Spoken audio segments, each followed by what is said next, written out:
Yero noto mi oɗo ko ari halde ɗo ko hay hunde wonani hen gongo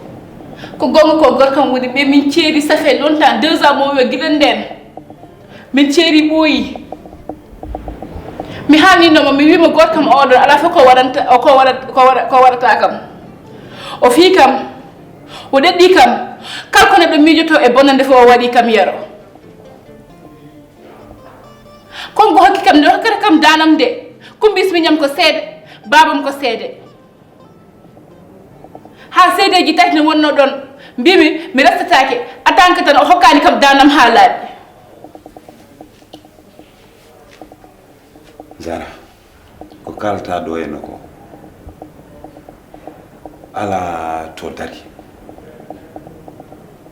premièrement deuxièmement ça fait 3 mois boɗo deskma ou bien 2 mois aɗa haalde e makko téléphone un jour mi nani aɗa haalde e makko nanmi inde makko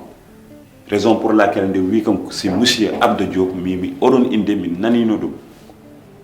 a finon no 4 heures du matin aɗa notoma téléphone aɗa yahay taroje ɗe cikkora ko min yiyatano ou bien mi nanatano mi faami gilla le début mais haɗama haalde o wopat ha daña dali Yero kala ko wawi wonde hen fof mi yiɗano tan daña ko mettuma nana ɗum ko ɗum haɗi kam haaldema kono wona bondemi wona mbaɗa jogui Sara he somin mbi couple ko échange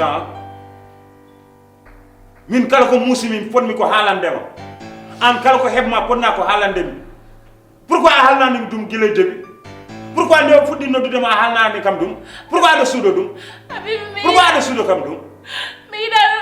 yiɗano tan ko musma c'est pas vrai wallahi mi yiɗano ko musma kono abde min ceeri ko ɓooyi abde min ceeri ko ɓooyi abde wona gorkam ko gorko goto jogui woni ko an tan joguimi e nder haala ma way e nder haala ma way Habibi somi haalnima ko gëmam jab ko mbimami ko aɗa andi 2 mois tan haalantuma do ko Sénégal komin gandi e Sénégal woni rewɓe ɓe nawlirta min meeɗa yiide worɓe no nawlira Habibi non heɗo ɗum ko an haalata kam ɗum ɗo min meeɗa yiide worɓe no nawlira ette min nawlirta e gorko goɗɗo sa ummima jettu bagasuji ma ha foof timma yaha galle bamma ha hakkude mon leera ko heddi ko mi ala hen haala Habibi ko an waɗata kam ndi Yero ete ko mbimami ko ya waddum hande mi yiyanimo ya woppu ha janggo mi wiyanimo ya woppu ha bawa janggo waddum hande Yero voilà c'est ça Yero notami abdo bonni adunam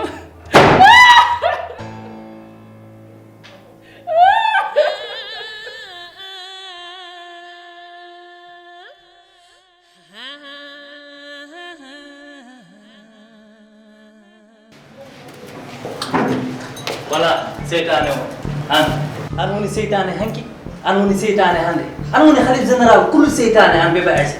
kala ko bone galle he ko an dabben ngel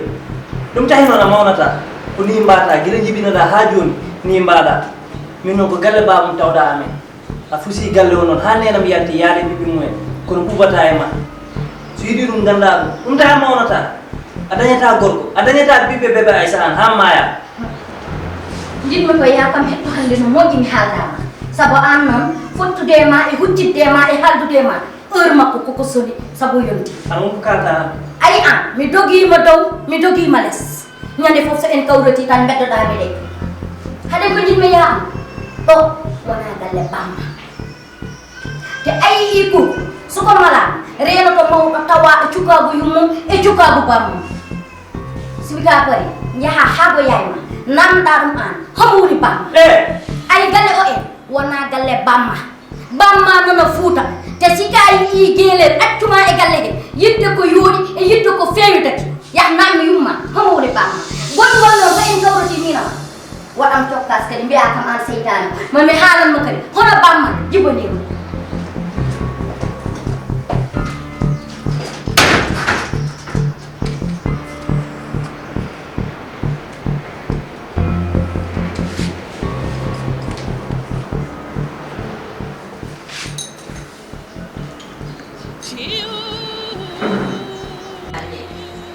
Ada mi hal de. Sudah? Ko ni na ko no da suda. Esa. Ala sabu marat da hal. Parce que ndi do ngalo da welani. Hono bonde tere kala esa. Tigda numéro privé no do mo ñan fo tigda ni yen. Ñan fo numéro privé car pourquoi? Hein? Wa simu ga ngono wela tama kal den go. OK? A numéro privé no do kam tahma wonde do wara énervé. Ah. Dije du no da kam numéro privé? Dije? Dije du. Parce que kanko on dira no kan numéro mako normal. Oui, habeli mo change wati numéro privé dum tax mo dira kam na wara afficher numéro privé. An wadde dije du ha non ko hakko mo ko. Esa wada ko kalam ta kam ngene ko fo nek ko haydara ko zero. An ha handa da halle dije du. Ha? Ah. Dan no berne mande. Mine dije du haydara wona ni hakkunde ala. Afami ko mi jango do ko no jangirmi kaali dum ni mawna. Mawni dal jangirmi mo. O jarani jaggude dije du jarani jaggude esa. Dum haydara la hene. Haydara wona ni hakkunde amen. Akko gonda do ada tira. Non min ay sima ko goddo bom biida min dije du woni mom yida nande hay e hunu ko ma daltina hunu ko ma dije du ay sapto aussi mi yida du min bidandi dije du wona neddo wona bandum neddo ha sima goddo binda ni mi bido way dum wadde supporter kono dije du non Ala yam confiance. non wona mi wadde ala ma confiance jogi Dara ki do mi man ko antan jinni. Ala goɗɗo bawɗo darade yeesam safa kam hunde ko an jinmi ko jiimi e ma ko mbiyanimi goɗɗo a faami de min yurmene ma e labde ma ɓernde tahimi wadde mo choisir a faami ko jiimi e ma ko mbiyanimi goɗɗo ɗum tahi jagguma wadde so mbima ko an jaggu ko an jirani no wona ɗo aɗa tikka aɗa hiiɗo il faut ala ko nafata parce que min waɗi mo choisir ha kari esa say mi hirima comme jiɗɗo hande o an saɗa noto téléphone ngaji ɗum mettani hay an no foti mettude wonta mbiyata ko yidden ndimmami wona ko enquête yak mettuma artira kiram tan waɗama kafe jara parce que sa waɗani kam kafe ne mi ɗanota non ko ɗanoɗa mi aranta ko sarama mi yonuma bébé ti waɗanma ay wala kafe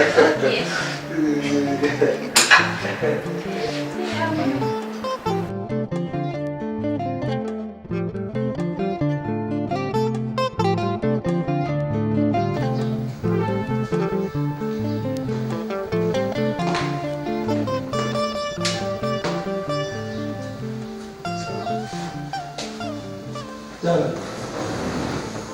Sarah. Mun. Loolu ko woni Baba Abdou dañuy sago mo ko dem dañuy sago yero wi mi ya Baba mine yero te ben jodi amen jewtita do amen gone jabam won fugudo gallo yew uddo gallo sago jodi mi tan ha coyni mi Abdou ari Abdou wi yero yo an ko debbo mo joge gallo ah bon mbaɗa waɗa expliqué yero noon mi haali ha tampu mi haali suude mi haali wende yero sawi heɗade kam accu bojji ma ɗi accu bojji ɗi joni noon baba accu bojji ɗi heɗo kalmaɓe heɗo ayi zara heɗomi zara heɗo accu bojji ma ɗi keɗɗa kalman ko heɗo ayi abda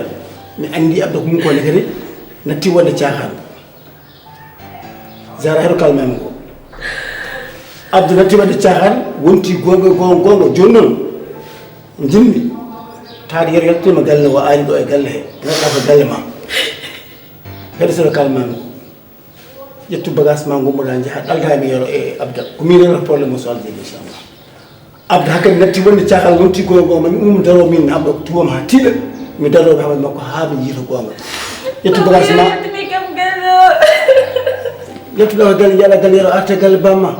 yettu bagage ma payandu yettu bagage ma jaha ɗaldami haala kam mami rewru haala kam abdo mi régla ɗum so Allah jaɓi inchallah ya waɗam confiance aɗa hoolimi waɗam confiance ya fa dow yettu bagage ma ummo sara ummo yettu bagage ma fa dow yettu bagage ma jaggu ɓeram yettu bagage ma suudu fa dow ya jooɗoyo ɗaddam makko mami rewru probléme o so Allah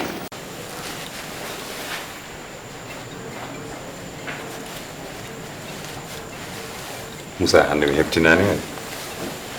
tampere tan seyda muro men go en angule ki jaggi mi anda to mi mala bandam no nandi kafe bandam do teddi mi anda ko ko garmi do ko joni e problème aji ma fo non nane to garmi ko bandam do wala mi anda ko je comprends balle kam kafe sedda yo jom soda mo yaw mada heñi non sedda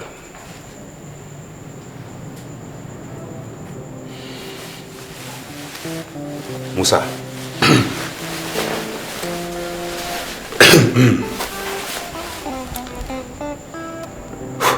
kalanta kam do tan ko haala yasin mbimi noddanam madame yo fernam kafe bandam du welani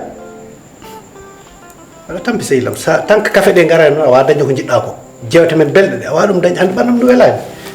nodduma waddon kafe seylam set hande sarena ko min fewnantuma kafe to Zara o ɗum tagi nodduma min ga ɗo henna randi la fois passé no min yeehi resto mboɗo haalanoma haala Zara en même temps appel uji makko ɗi surtout appel uji makko jamma ɗi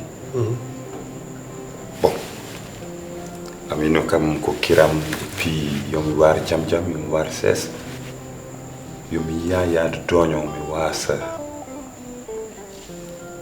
heñade mi wasa heñade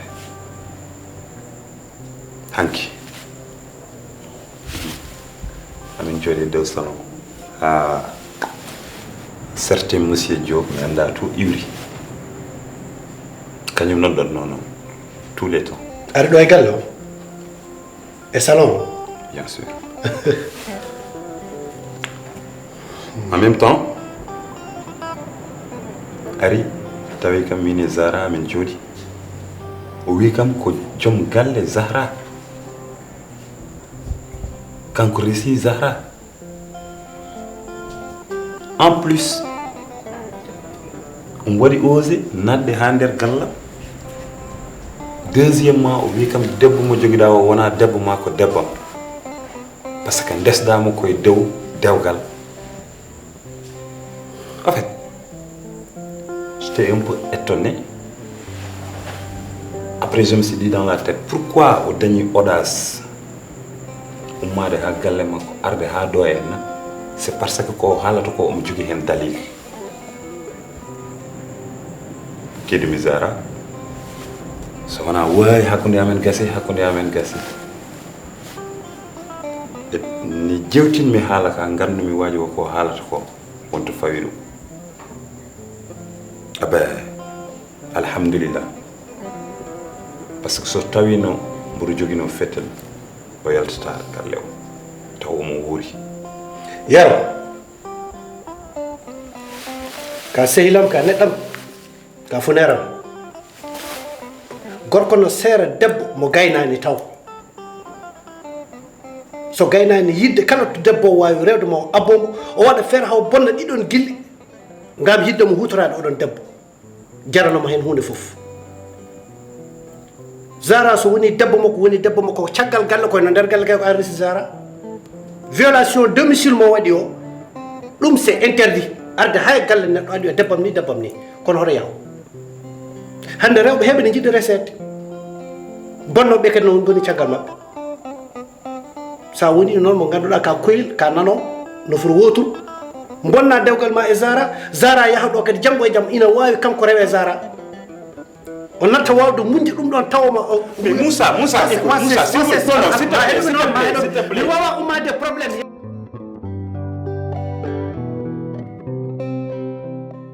Allô Aïcha Namada Asim jam tan ni alhamdulillah mawdum ma sha Allah jam tan e be cili kambe fo be cili alhamdulillah aha bida holdum ay dara bida kadul ali ton wi an bonni dewgal yimako e bammako ko dum wadi la ilaha illallah min naje khalid mami halanu so yimo ko ari joni mami halanu ara yarlo da yafo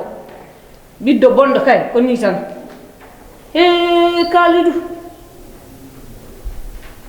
inshallah ajaram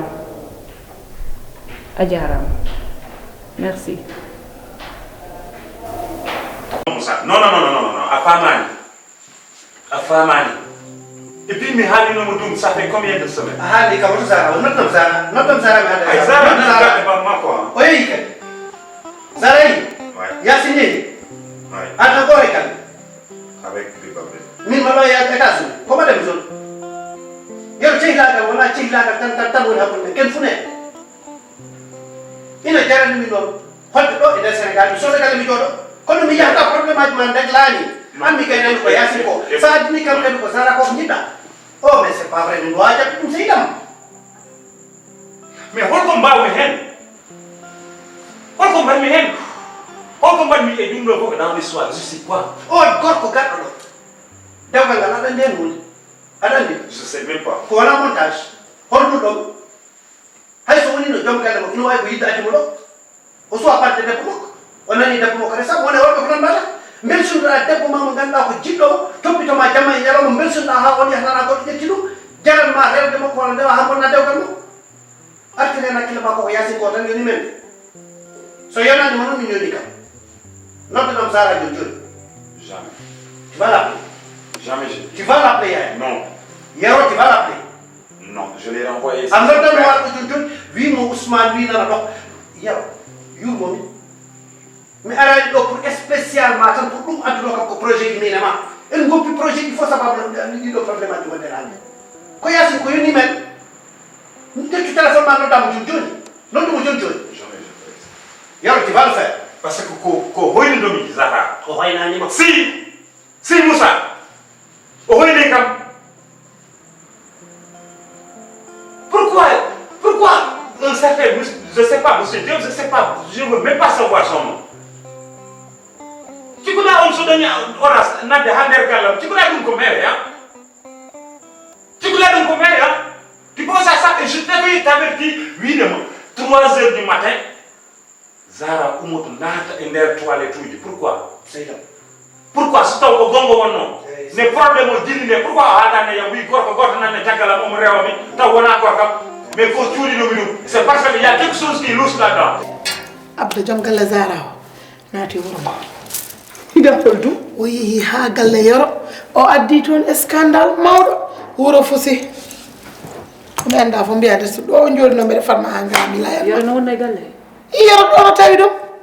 o dajjiri haala kay hakkude galle mi yurmima bonon gorko ay an mi suusama billahi moɗan mo yéene ɗum ɗo noon ɗo gonmi ɗo mbami kono cuuwaɗo e nder ɓundu aljanna nde mi yejjitina bone waɗi kadi i hol bone baɗɗo kadi am nata ƴaawe am aɗa andi Kalidou i ko Kalidou waɗi o yeehi ha to galle bammo ko tawi toon Aïcha gorgol makko eyi noon ala ko heddi ala ko resi ala ko hannani ha bébé ha Aïssa ñeññi tan haalnimo ko fotani haalde i ko wolɗum yero wona bammo la ilaha Muhammad rasulullah sallallahu alaihi ɗum ɗo wasallam bone waɗi baba ay min Kalidou min de kolko Kalidou waɗeno toon ni ko bam haalnimi joni ɗum dow joni bammakko min kam naji jangti najani ne min de wanda fudu ko cimme Kalidou ane hani mo non bonnimo ane bammo ko bonnimo Kalidou yaha to woni ni to won taw holto Kalidou woni ko wattato ni ko wattato bone waddo nadi bone to woni yow ma noddanam mo